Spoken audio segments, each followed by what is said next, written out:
Hello everyone.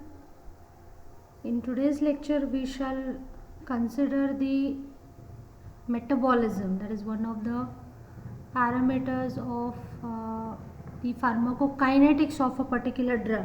So far we have seen the parameters like the absorption, then the bioavailability, that is the parameter to measure the absorption. Then we have considered the distribution, the plasma protein binding and tissue storage. Okay, so the next aspect of pharmacokinetics is metabolism, okay, or it is also known as biotransformation. Okay, so as we have considered under the introduction, okay, right, the movement of the drug right from the entry to the exit from the body. Okay, so how exactly the drug is handled by our body, what our body does to the drug is considered under the pharmacokinetics. Okay, so under that there are various aspects like absorption, distribution, metabolism, excretion, ADME, that's what we call. Okay, apart from that, plasma protein binding also plays an important role. Okay, so this is again an important aspect of pharmacokinetics, which is under this there is some kind of alteration which is done to that particular drug. Okay, and under introduction again we had seen that it is not necessary that every drug which enters the body it will get metabolized.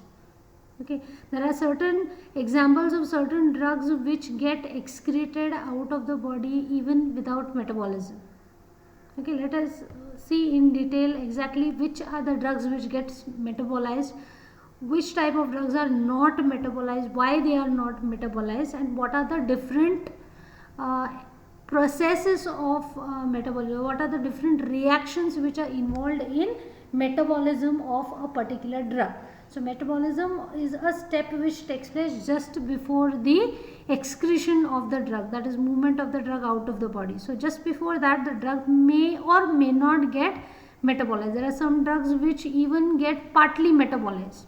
So entire amount which is there in your systemic circulation, entire amount will not get metabolized, but a part of it will get metabolized. So it's a characteristic feature of that particular drug whether it gets metabolized or no.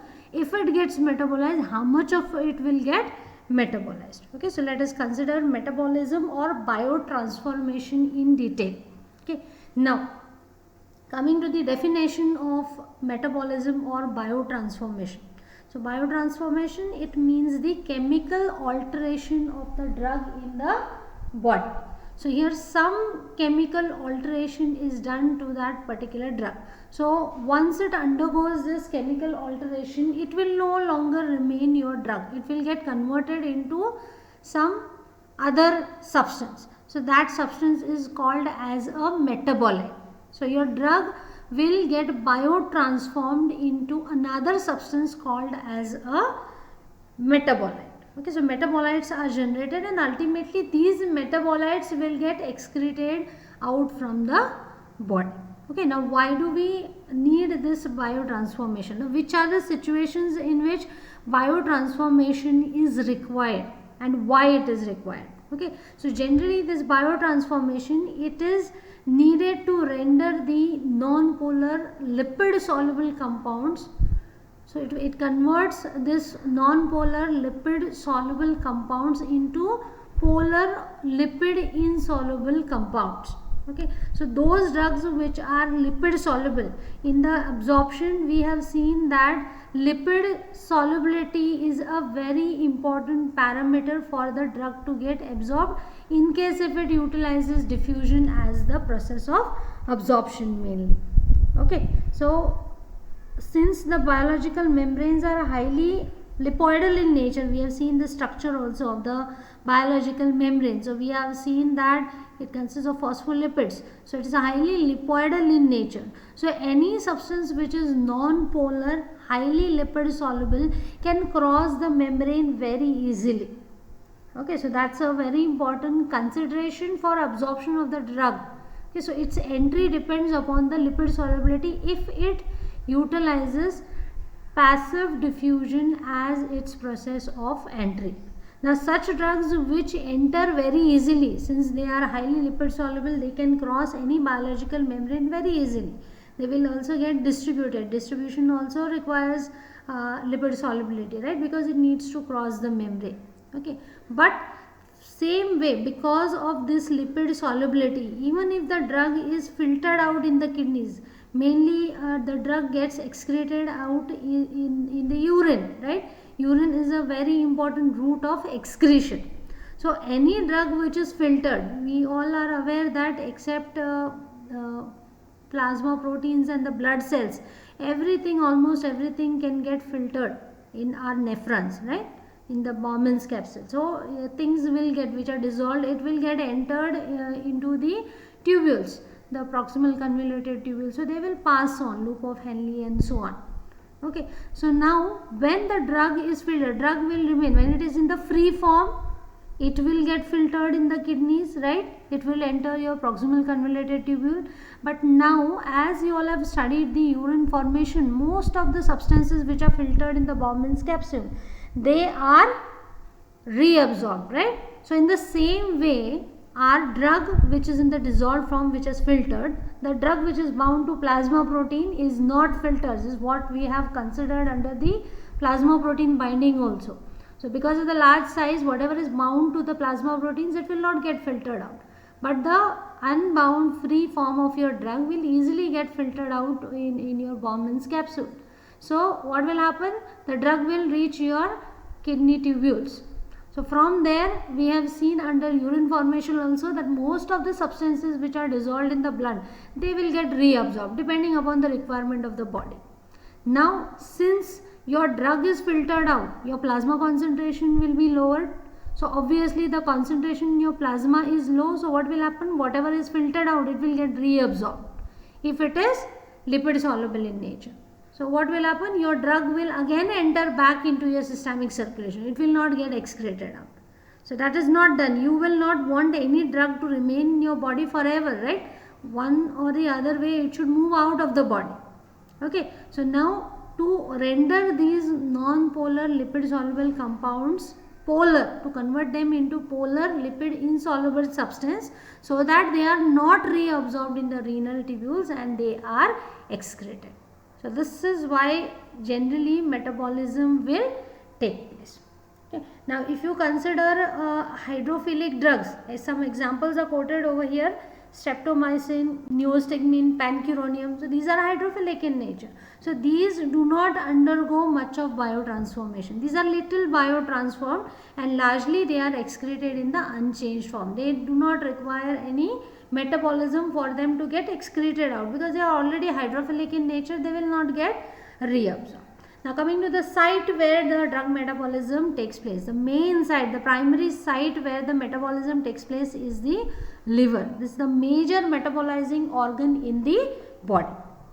Most of the metabolism reactions of most of the drugs as well as endogenous substances will take place in the liver.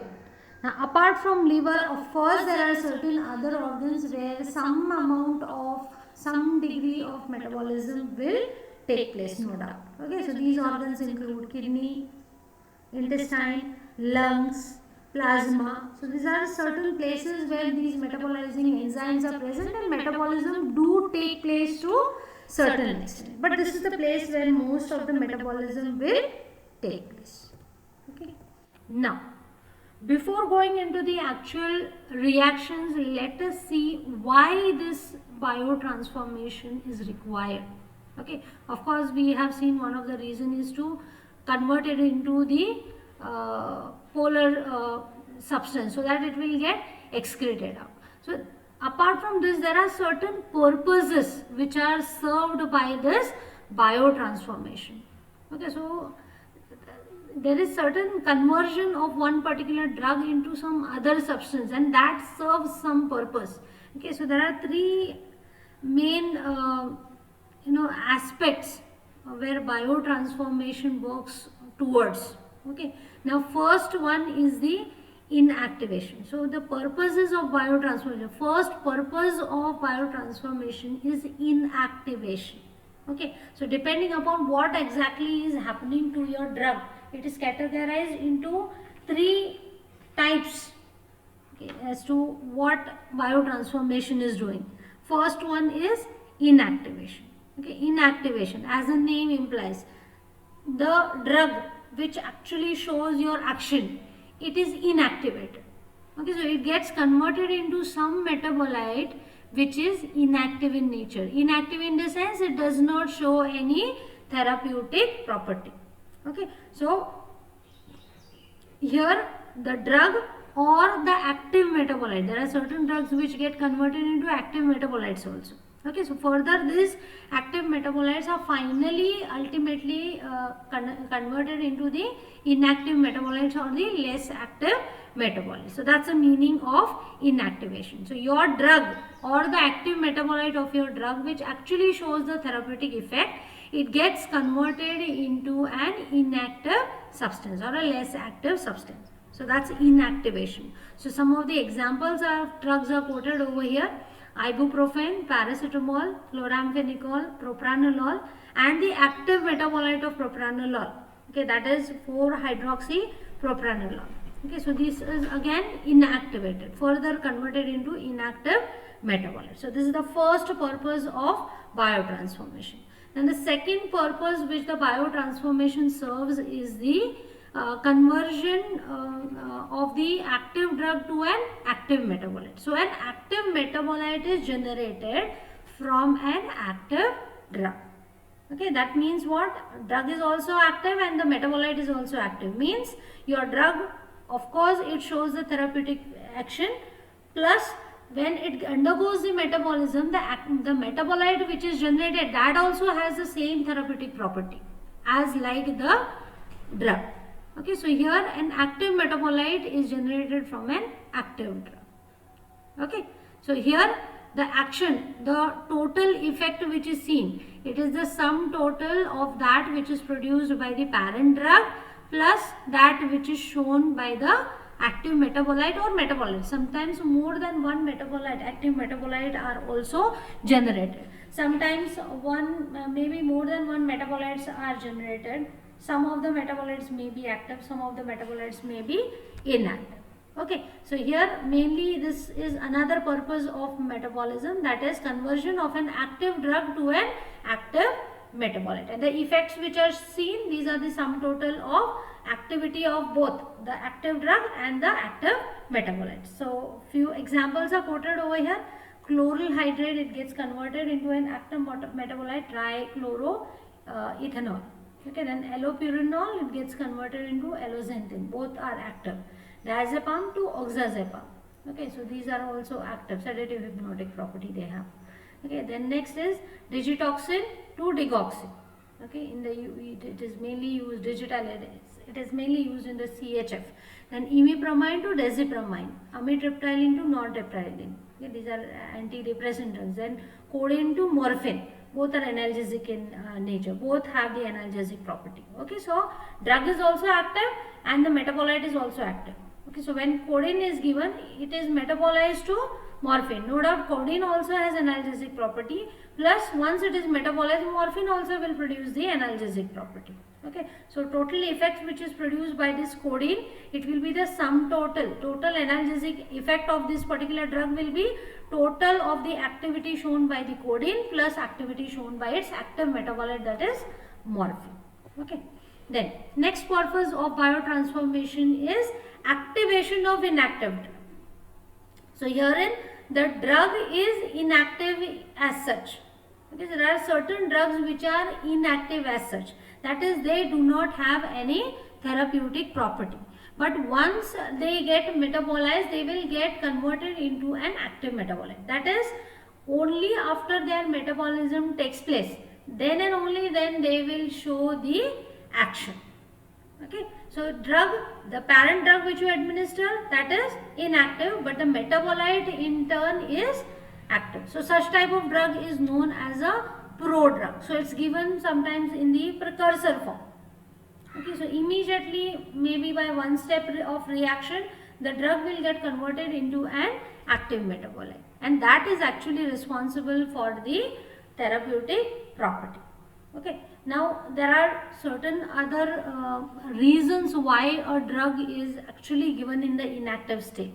Okay, so why wait for metabolism to activate the drug? Why the drug is given in the prodrug form? Why can't you give directly the active metabolite which is generated? Okay, now the reason behind this may be this prodrug which is given, it may offer certain advantages over the active form of your drug. Okay, maybe this drug, it is more stable rather than the active metabolite. Maybe it has a better bioavailability, okay, than the actual active metabolite. Active metabolite may be having low bioavailability, so to improve that you have converted into the prodrug. Or maybe certain desirable pharmacokinetic properties are offered by that particular prodrug rather than the active metabolite. Or maybe it has less side effects and toxicity. Okay, once it attains the high concentration in the plasma, maybe it is less, it is precipitating less side effects and toxicity.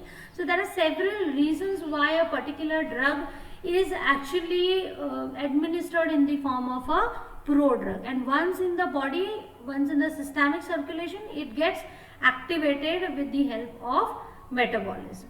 Okay, now some of the examples are quoted over here. Levodopa is a prodrug and the actual active metabolite is dopamine. Okay, this is a drug which is used in the treatment of Parkinson's disease. Actually, levodopa does not have any therapeutic property. Okay, actually it is the dopamine. Now, why can't you give dopamine directly? The reason behind this is dopamine cannot cross the blood-brain barrier. Okay, now dopamine, actually the site of action over here is CNS. Okay, but dopamine actually has a very good therapeutic property in Parkinson's disease. But directly you cannot give the dopamine. You cannot administer dopamine because it cannot cross the blood-brain barrier. Instead, it is given in the form of a prodrug.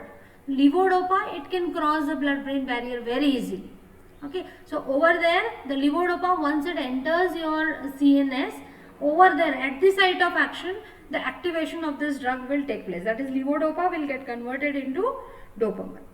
Okay, and it shows the therapeutic effectiveness. Similarly, there are certain other examples also. Enalapril, the active metabolite is enalaprilat. Then prednisolone is the active metabolite. Proguanil, cycloguanil is the active metabolite. Okay, so main drug is inactive, but their metabolites are actually showing the therapeutic property. So these are the three main purposes of biotransformation. Okay, inactivation is the first one, conversion of an active drug to inactive metabolite. Second one is the active metabolite is generated from an active drug. Both the drug and the metabolites are active, both show the therapeutic property. And the third one is activation of inactive drug. So parent drug is inactive, but the metabolite is active. Okay. Now coming to the types of biotransformation reactions. So now let us consider the actual reactions which are involved in the metabolism of a particular drug. Basically, these biotransformation reactions are classified into two types of reactions. First one is the non-synthetic, or it is also known as phase 1 reactions, or it is also known as functionalization reactions. And the second type is the synthetic, opposite to this. It is synthetic type of reactions, or these are also called as phase 2 reactions, or these are also known as conjugation reaction. Now let us see why exactly they are known like this. Okay, so basically here in these type of reactions, the first type of reaction, a particular functional group is either generated or it is exposed on that particular drug, okay, which is already present. So here much of the addition is not done, only of some perturbation in the structure of your drug is done. Okay, so that a particular functional group is either introduced or it is either exposed. Okay, now the metabolite which is generated from this particular type of reaction, it may be either active or inactive metabolite. Okay, now since functional group is generated or exposed, that's why they are known as functionalization reaction. Okay, or non-synthetic. Here nothing new is getting generated, only whatever there in the structure it is getting exposed. So that's why it is also known as non-synthetic type of reactions, or phase 1 reactions they are simply called as. Then the second type are known as synthetic or phase 2 or conjugation reaction. Now here what happens is an endogenous radical or an endogenous substance is conjugated with your drug. So there is some addition of some structure to your drug. It gets conjugated with your drug. That's why these are known as conjugation reaction, or these are known as synthetic reaction. Your drug totally the structure, there is some conjugation, something is added to your drug. Okay, so that's why these are known as synthetic type of reaction or simply phase 2 reaction. Okay, now here mostly the metabolite which is generated by phase 2 reaction, these are inactive. Okay, so mainly phase 2 reaction, it converts your drug into, or the active metabolite into the inactive metabolites. There are a few exceptions, that is glucuronide conjugate of morphine is active, sulfate conjugate of minoxidil, these are active. Otherwise mostly this phase 2 reaction converts your drug into, or the active metabolite into inactive metabolites. Okay, so these are the popular terms which are used to describe the types of biotransformation reactions: phase 1 or phase 2 reaction, phase 1 and the phase 2 reactions. Now let us consider the various aspects of this metabolism. Okay, now when a drug is administered, okay, as I have told you that metabolism, it is not mandatory for every drug to get metabolized completely.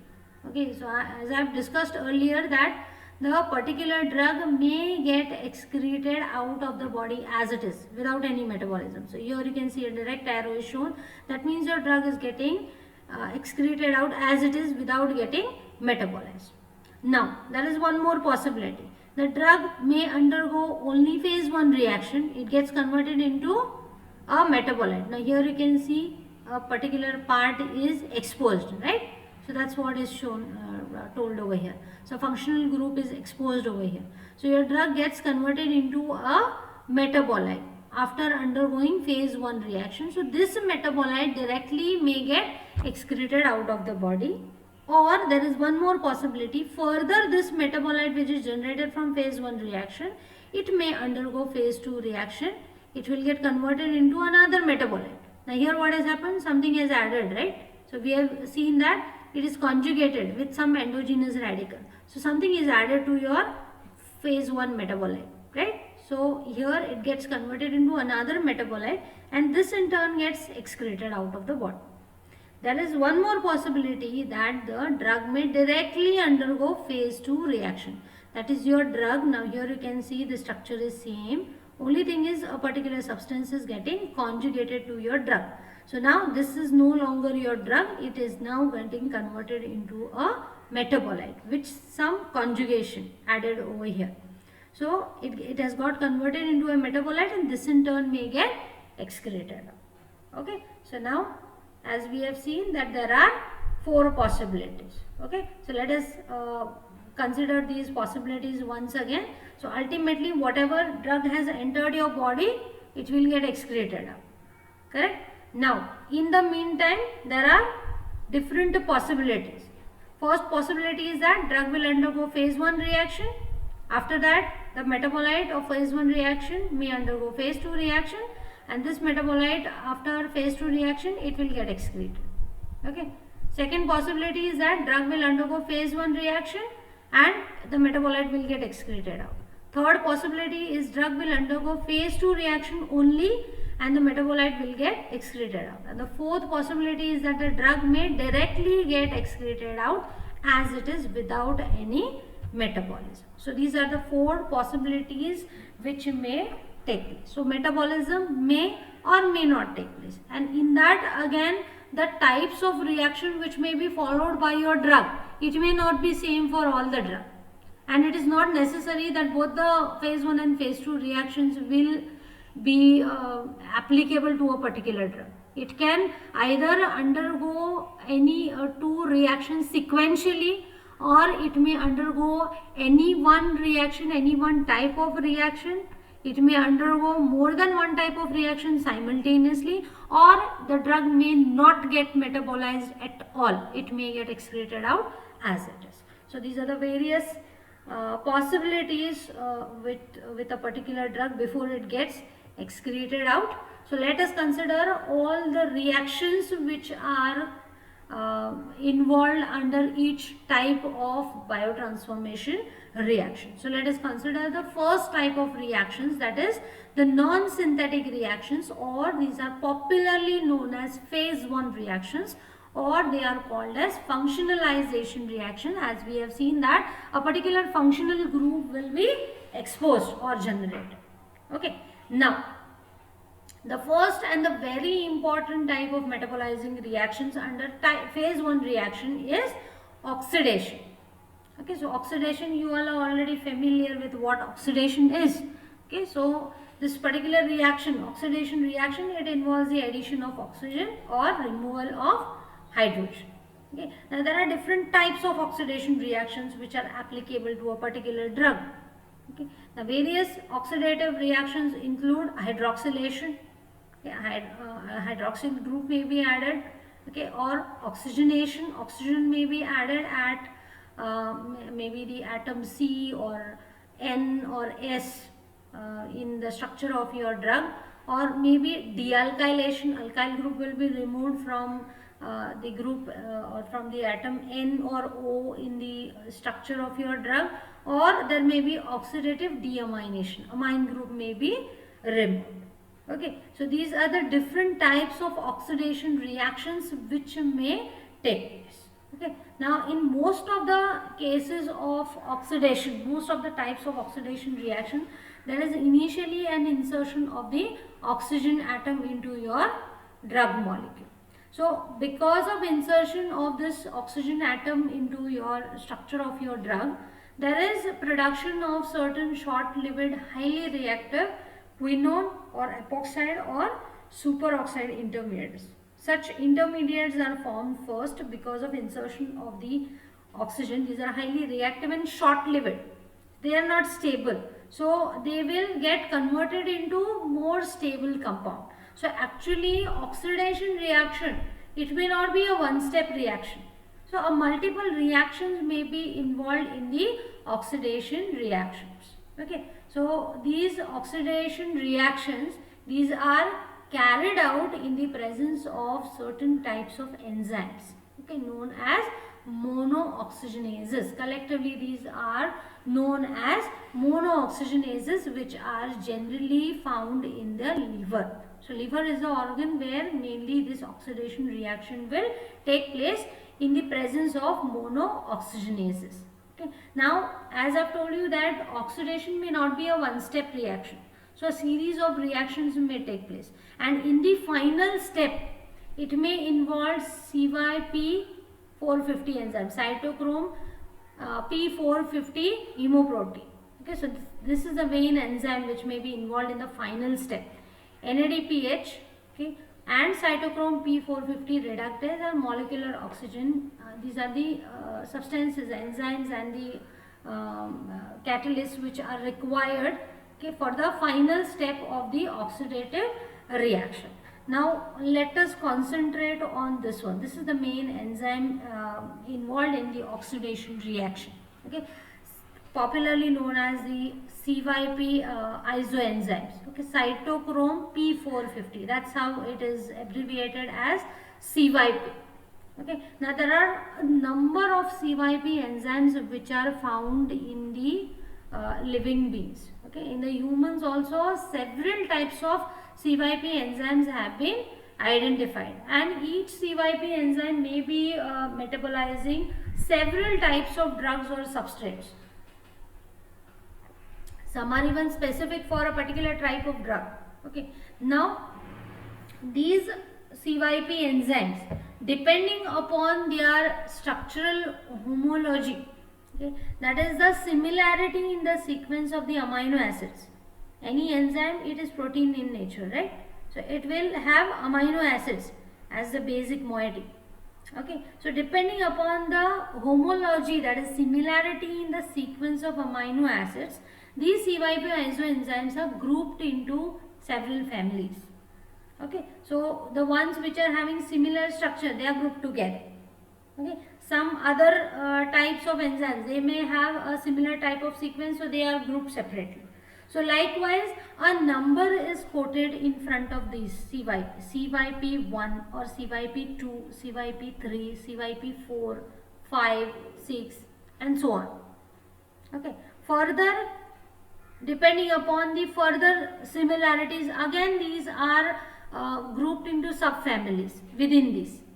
Okay, and that further the letters, like those enzymes, isoenzymes which are having similar structural features, these are given the name A. Okay, further an letter is added.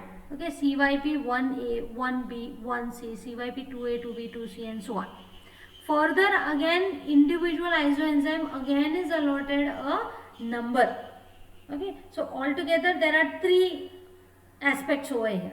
Okay, after CYP a number will be there depending upon the homology in the amino acid sequence. Further, these are subfamilies, these are categorized into subfamilies wherein a letter is given, and further individual enzyme is named as a number is added. Okay, now out of all these very few members of 3 isoenzyme families are involved in metabolism of most of the drugs, that is CYP1, CYP2 and CYP3. So it metabolizes most of the types of drugs. Now before going into the actual further reactions, let us see how it is named. It will be more clearer if we see through the diagrammatic representation. So this is the name, the short form given for the cytochrome P450. Okay, so further it can be categorized depending upon the homology. These are further categorized with the help of a number. Okay, so CYP1 enzymes having similar structure, these are grouped as CYP1. Further, next type of enzyme, okay, depending upon the homology, they are grouped under CYP2. Okay, next type CYP3, maybe further CYP4 is there, CYP5 is there. Okay, so a number of groups will be there. Okay, further an individual group is further sub categorized. Okay, and a letter is introduced in front of the number based upon the similarity again in the structure. Okay, so all the enzymes which are categorized under CYP1 are further sub-categorized and a letter is allocated in front. Okay, so some may belong to this category CYP1A, some may fall into this CYP1B, then CYP1C, CYP1D, CYP1E and so on. Okay, then further individual enzymes. Now there may be few enzymes which are categorized over here, CYP1A, say maybe 10 enzymes are there. So further they are numbered 1, 2, 3, 4, 5 and so on. Okay, so further all the enzymes which are falling under this category, they are further allocated individually, they are allocated with one number. Okay, so they may fall into they are named as CYP1A1, CYP1A2, second enzyme. Third enzyme is known as CYP1A3. Fourth enzyme is known as CYP1A4, 1A5, 1A6 and so on. Okay.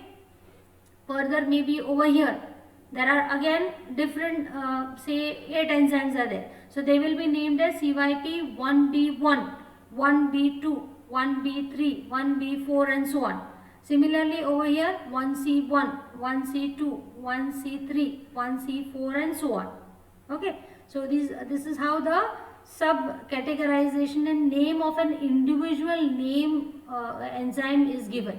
Okay, so an individual enzyme will have one number, a letter and again a number. Okay, so this is the actual name of one particular enzyme. Okay, similarly let us consider one more example. As we have seen, it is categorized into say 3 groups. Okay, let us only consider the 3. There may be more than that. So further CYP2 may be sub-categorized into CYP2A, CYP2B and CYP2C. Okay, so a number of enzymes will be grouped together over here. There may be further CYP2D, CYP2E, okay, and so on. Further, individual enzyme falling under this category are again given a separate number. So it will be known as CYP2A. This is an individual enzyme. CYP2A2, 2A3, 2A4 and so on. Similarly 2B1, 2B2, 2B3 and so on. 2C1, 2C2, 2C3 and so on. Okay. Similarly for CYP3 it will be CYP3A, subgroup CYP3B and CYP3C, and further individual enzymes are named as CYP3A1, CYP3A2, 3A3, 3A4 and so on. 3B over here again individual enzymes will be named as CYP3B1, 3B2, 3B3 and so on. Okay, so this is how individual enzyme is named. CYP enzymes, CYP 450 enzymes, these are named in this particular fashion. Okay, so that's a very important role, enzyme which is playing a very important role in oxidative as well as the reduction reactions. Okay, now let us consider a few examples.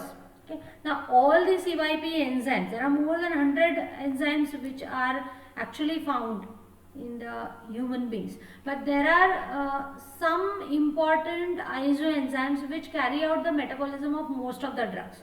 Now we are mainly interested in the metabolism of the drug. Okay, so in human beings there are a few enzymes which carry out metabolism of most of the drugs. Okay, so in further when you individually consider the pharmacology of individual drugs, under the kinetics the name of the enzyme will be given. Okay, which enzyme is metabolizing that particular drug. So if you consider this losartan, if you look into the pharmacology of losartan, so the name of this enzyme will be given. So this is the enzyme responsible for metabolism of this drug. Okay, so let us consider some of the important CYP enzymes carrying out the oxidative reactions of certain important drugs. Okay, so first important, the most important enzyme which is carrying out the reaction, oxidation reaction is CYP3A4 and CYP3A5. Oblique 5 is written, meaning CYP3A5. So these are the two enzymes which are carrying out metabolism of largest number of drugs. That is 50% of the drugs are getting metabolized with the help of this enzyme. Only a few examples, only 4 examples are quoted. There are a number of drugs which are getting metabolized. So examples include losartan, simvastatin, ritonavir, carbamazepine. Okay, so these are some of the examples. As quoted over here, 50% of the drugs, these are metabolized by CYP3A4 or 3A5. And the second important enzyme is CYP2D6. So this is the enzyme which metabolizes nearly 20% of the drugs.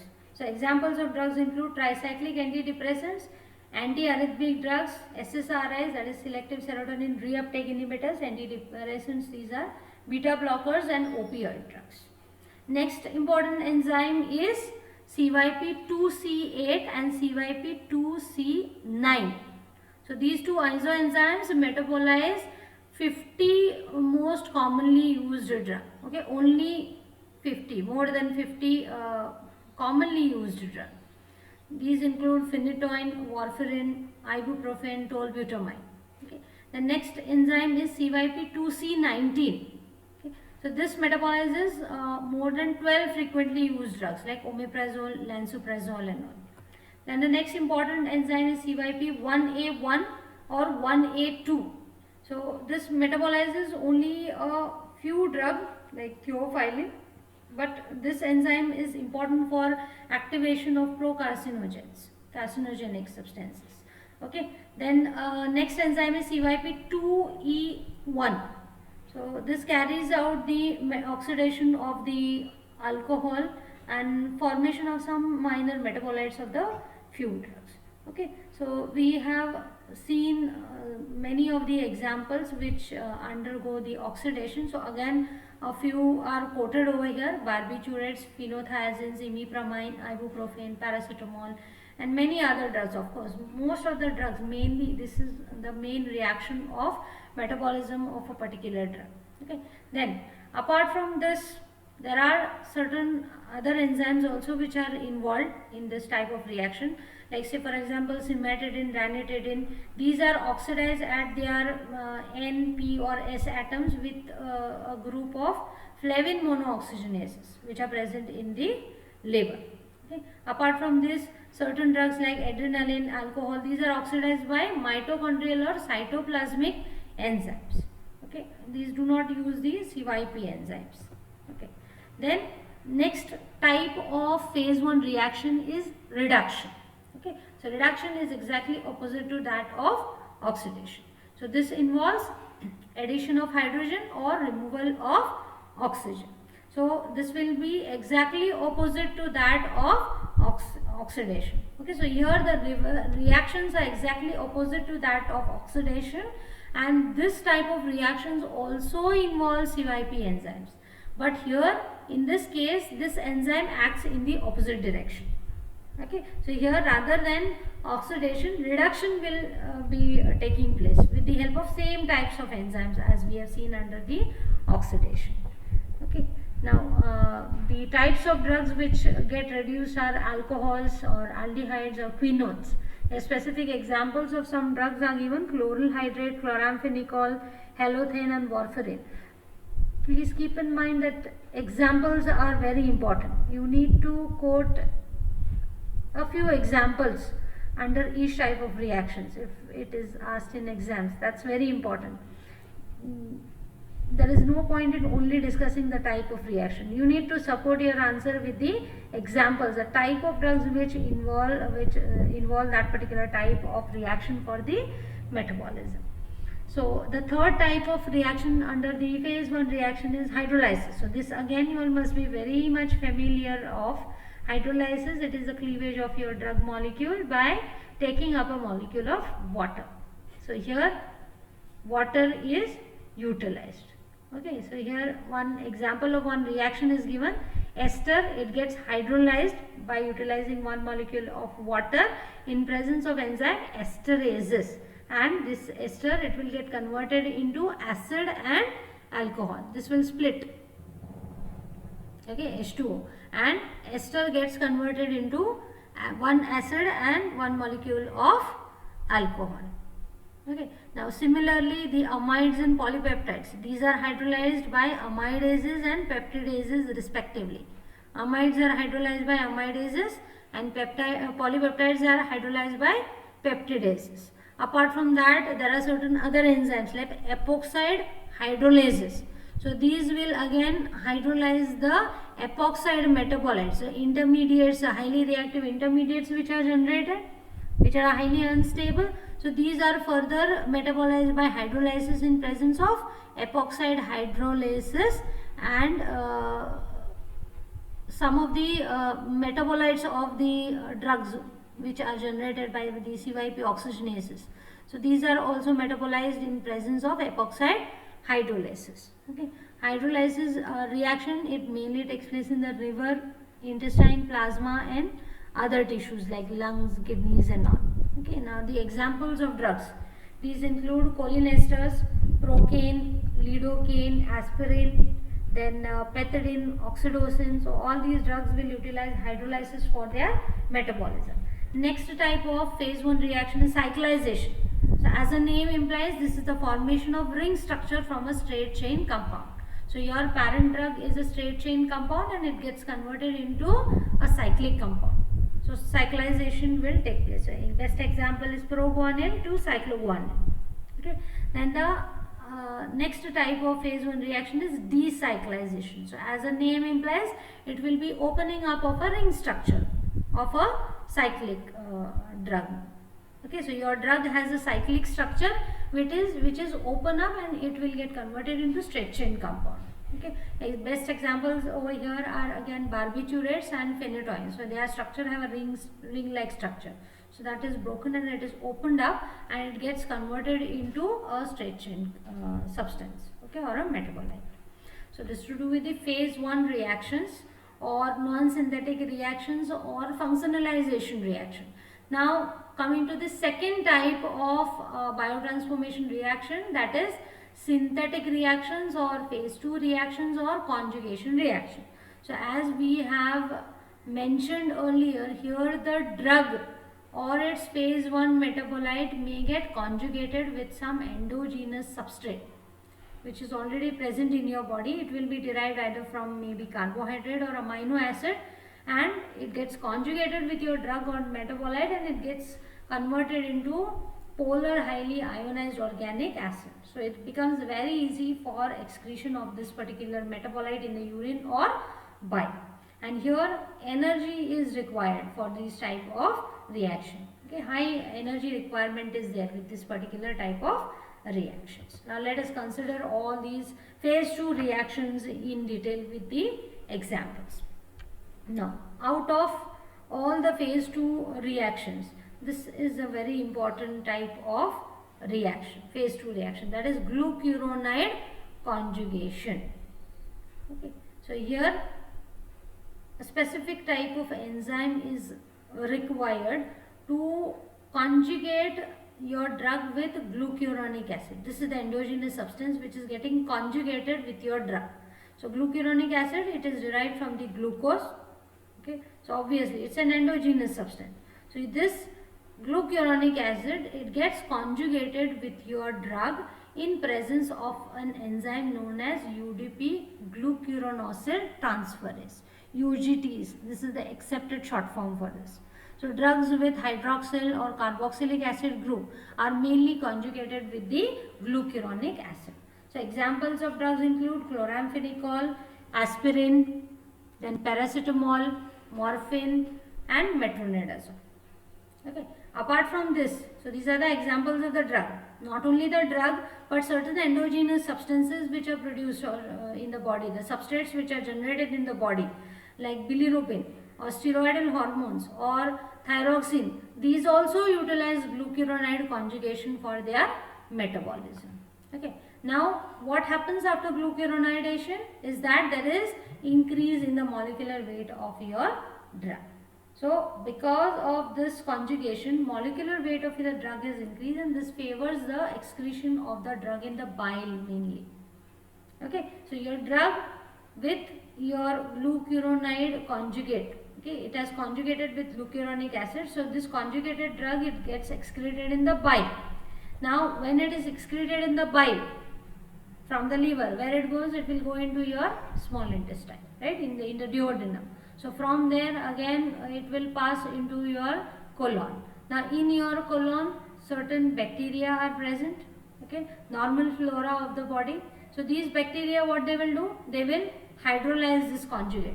So your drug which is conjugated with your glucuronic acid, this is broken down, this conjugate is broken down by the bacteria. So your drug is set free now, right? So here what happens? Only there is no such alteration in the structure of your drug. Only it is conjugated with the glucuronic acid, right? Addition of some group is done in this type of reaction. So what will happen? When these bacteria breaks this conjugation, what will happen? Your drug will be released in the free form. So when the drug is in the free form in your intestine, ultimately what will happen? It will get absorbed, right? So it will get reabsorbed now. Okay, so already it is absorbed, it is metabolized and it is being again liberated in the small intestine. Okay, so here when the conjugate is broken by the bacteria, your drug may be reabsorbed. So it will again go into your systemic circulation because it is in a free form now. It will make a turn in your body, act at its site of action, and again it will get metabolized in the liver and secreted in the bile. Okay, so it will go on happening. Okay, so it's a cyclic process. So this particular process is known as enterohepatic cycling. That is, your drug, it will make a cyclic movement in between your entero meaning your intestine, hepatic meaning your liver. Okay, so this enterohepatic cycling will take place. From intestine it will go systemic, it will come to liver, again it will be liberated in the intestine, again it will be reabsorbed, go systemically, come to liver, and then again it will be liberated, broken down by bacteria, reabsorbed. So it will take place continuously. Enterohepatic cycling of a particular drug may prolong its action. So there are drugs like phenolphthalein or oral contraceptives which undergo enterohepatic cycling, and that's making the drug long acting. Your drug will act for a longer period of time. Then next type of phase 2 reaction is acetylation. So as the name implies, what will happen here? Acetyl group will be introduced on your drug. So compounds which are having amino or hydrazine residues, these are conjugated, or it will be conjugated with the acetyl group. Okay, now this acetyl donor will be your acetyl coenzyme. So this acts as a donor of acetyl, and this is the enzyme N-acetyl transferase, NAT. So this is the enzyme required for acetylation to be carried out. Examples of drugs include sulfonamides, isoniazid, PAS, then hydrolazine, clorazepam and prokinamide. So these are the drugs which are metabolized by acetylation. Now here one important consideration is supposed to be done is in case of polymorphism of the enzyme. That is the N-acetyl transferases. It may undergo polymorphism, okay, because of genetic alterations. There may be different forms of N-acetyl transferases which may be present in different individuals. So obviously when there are different forms of NADs, the rate of acetylation may also change. Okay, so there are some people in whom the acetylation process may take place slowly, or there are certain individuals in whom the acetylation process may take place faster. Okay, so such individuals in whom the reaction takes place slowly, these are known as slow acetylators. So here the activity of the enzyme is slow. Or there are certain individuals who are fast acetylators. Acetylation process may take place faster depending upon the polymorphism of that particular enzyme catalyzing this reaction. Next type of phase 2 reaction is methylation. So as the name implies, here methyl group is transferred. Amines or phenols type of drugs, these are methylated, that is your methionine or cysteine, these are the amino acids. So these will act as methyl donors. So methyl group will be transferred onto your drug with the help of enzyme methyl transferases. MT is the accepted short form. So drugs, examples of drugs include adrenaline, histamine, nicotinic acid, methyl dopa, captopril and mercaptopurine. Then next type of phase 2 reaction is sulfate conjugation. So here phenolic compounds or steroids, these are generally sulfated. So sulfate group is transferred in the presence of sulfotransferases. SALT is the accepted short form for this enzyme. So examples of drugs include chloramphenicol, methyl dopa, adrenal and sex steroids. So these are mainly metabolized by sulfate conjugation. Fifth type of reaction is glycine conjugation. Now here salicylates or other drugs which are having carboxylic acid group, these are mainly conjugated with glycine. Again, this is a minor pathway of metabolism. Now the sixth type of phase 2 reaction is glutathione conjugation. So here your drug is conjugated with glutathione. Okay, this is the endogenous substrate with which your drug is getting conjugated in presence of glutathione S transferases. GST is the accepted short form for this particular enzyme. So after glutathione conjugation, your drug gets converted into mercapturate. Okay, now this is again a minor pathway. Now though it is a minor pathway, this is very important in activating the intermediates, highly reactive intermediates like quinones or epoxides. So these are mainly further metabolized into less harmful substances with the help of glutathione conjugation. The best example which can be quoted over here is paracetamol. Paracetamol is metabolized into highly reactive epoxide molecules. Okay. Now this particular highly reactive substances or intermediates which are formed, these are further metabolized by conjugation with the glutathione. Now when large amount of such intermediates, epoxide intermediates or quinone intermediates are formed, obviously the amount or the number of glutathione molecules in your body will be limited. Okay, so if you consume, say take an example of paracetamol. Now though paracetamol is the safest drug as you consider, but when it is consumed in appropriate amount. Now supposing if you go on consuming excessive amount of paracetamol, if you all have ever noticed the prescription, in case of paracetamol, the doctor always advises to administer paracetamol only after 6 hours.